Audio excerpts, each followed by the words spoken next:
کافر و مشرک لوگ خوشیاں منا رہے نے کہ اج محبوب پیغمبر علیہ الصلوۃ والتسلیم دا نام لین والے ختم ہو گئے، پاک پیغمبر علیہ الصلوۃ والتسلیم دا نام ختم ہو جائے گا، لیکن اللہ تبارک و تعالی نے آپ کو تسلی دیتی ہے اس انداز دے اندر کہ انا اعطیناک الکوثر، اے میرے محبوب پیغمبر علیہ الصلوۃ والتسلیم اسی تھانوں حوض کوثر عطا فرمایا، اور اس کے بعد دوسری تسلی کی ہے، فرمایا فصلی لربک وانحر، اے میرے محبوب پیغمبر علیہ الصلوۃ والتسلیم نماز دی پابندی کرو، وانحر اللہ تبارک و تعالی دے رستے دے اندر قربانی کرو۔ معلوم ہوا میرے عزیز دوست اور بھائیو، پریشانی آئے چونکہ انسان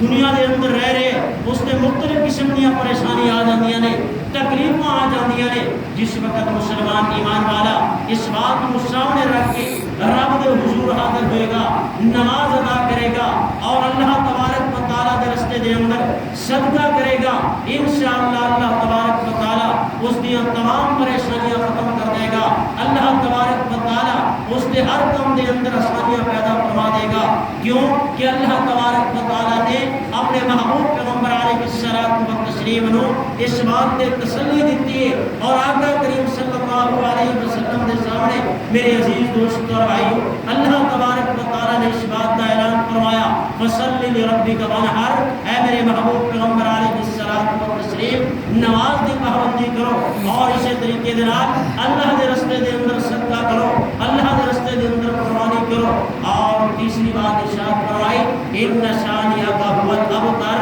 اے میرے محبوب پیغمبر علیہ الصلوۃ والتسلیم اے تے ظالم لوگ اے کہہ رہے ہیں کہ تھوڑی نسل ختم ہو جائے گی، تھوڑا نام ختم ہو جائے گا، حالانکہ نہیں بلکہ فرمایا ان شانئک ھو الابتر، یہی ظالم لوگ جڑے آپ کو تانا دے رہے ہیں حقیقت دے اندر انہاں دی نسل ختم ہو جائے گی، حقیقت دے اندر انہاں دا نام ختم ہو جائے گا، انہاں دا نام لین والا دنیا دے اندر کوئی نہیں ہوئے گا۔ حضرات محترم آج یہ چیز سارے سامنے موجود ہے، ابو جہل کا نام لین والا کوئی نہیں، ابو لہب کا نام لین والا کوئی نہیں، عتبہ اور شیبہ کا نام لین والا کوئی نہیں، کیونکہ میرے محبوب پیغمبر علیہ الصلوۃ والتسلیم نے انہوں نے مخالفت کی ہے، میرے آقا کریم صلی اللہ علیہ وسلم کو پریشان کیتا ہے، لیکن اللہ تبارک و تعالی نے قیامت کی صبح تک میرے محبوب پیغمبر علیہ الصلوۃ والتسلیم دے نامے نامی اسم گرامی نو زندہ اور جاوید رکھا ہوئے ہے، اور ہر مسلمان ایمان والا محبوب پیغمبر علیہ الصلوۃ والتسلیم دا